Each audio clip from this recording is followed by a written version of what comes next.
You saw the unboxing. You've seen me using it, even though it was not super obvious. Today, let's set up the Godox TT350.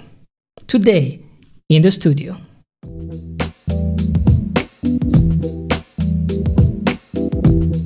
Hello everyone, my name is Alex Silva, and today let's set up the Godox TT350 flash. I really like this flash because of many things.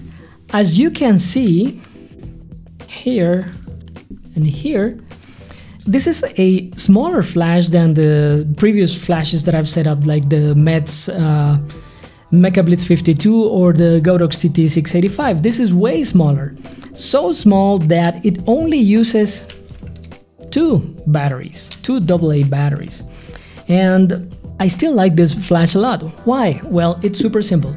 If you have seen my work, I do mostly portraits, but some of those portraits are done either close to dawn or really at night. And in those situations where you have really low natural light levels, it's better to use a low-powered light source, like this one. So this is super useful in that respect. But also, as the other Godox that I set up, the Godox TT685 that I set up before, this can also work as a slave and as a master. So let's start with this setup, which is actually super simple. Let's start with, as I mentioned, as in other cases, with the battery compartment. It's super simple. It uses two AA batteries. That's it. So let's start with the actual setup. Well, when you turn the flash on for the first time, the flash is in TTL mode. This means, as mentioned before, that in communication with your camera, it will set the power settings automatically, depending on the distance, the lens that you're using, things like that. Another thing that is also set to automatic values is the zoom, which means that you can adjust the flash zoom, how wide the spread of light will be, according to the lens that you are using. Of course, these functions are only compatible, the TTL and auto zoom are only compatible or only available to you if the flash and the camera can communicate, if the flash is compatible with your camera. If not, this won't work. Anyway, this works great, but let's set to manual mode so we can take control of the flash.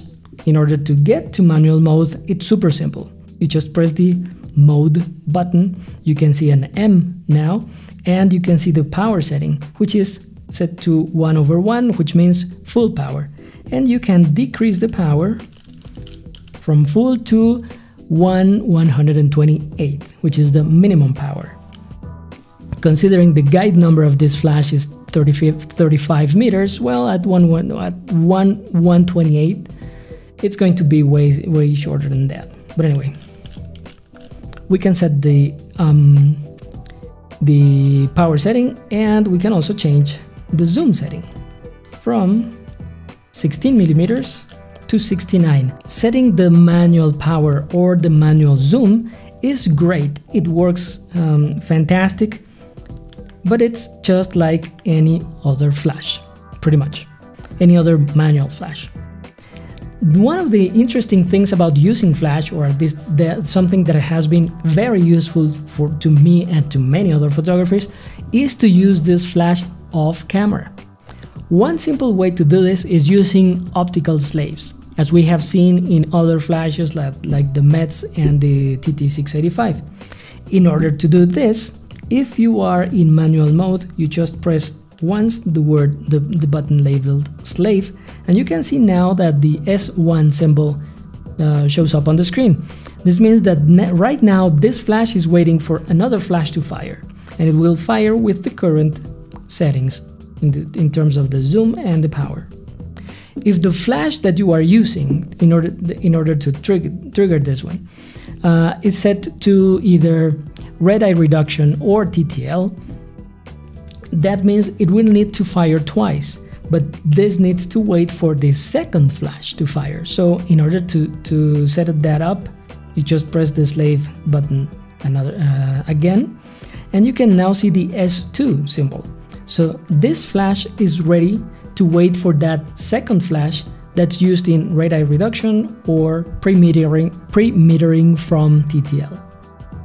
And that's pretty much it. However, this is not exclusive to Godox, to the Godox lineup. So what makes this flash special? Well, it is special because besides having optical slaves, this also has a transceiver. It can transmit signals and receive signals, radio signals. These radio signals will send or transmit orders as well as receive orders. This can work as a master or as a slave. So, in order for us to set that up, we press and hold the sync button,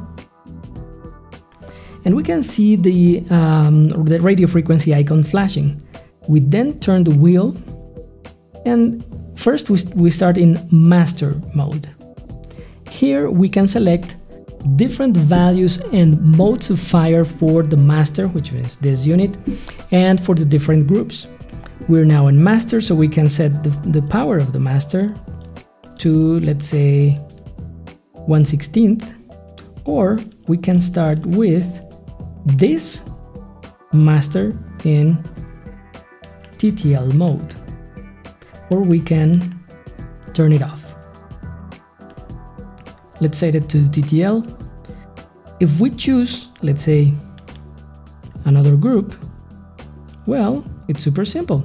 We're now in group A, which is in manual mode and at full power. We want to use, let's say, 1/8 power in group A.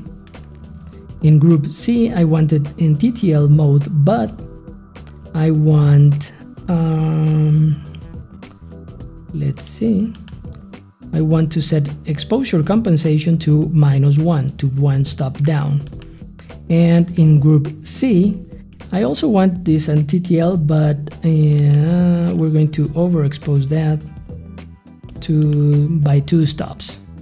And that is pretty much it. If this flash fires, it will send the corresponding signals to the different groups. This can also work as a slave.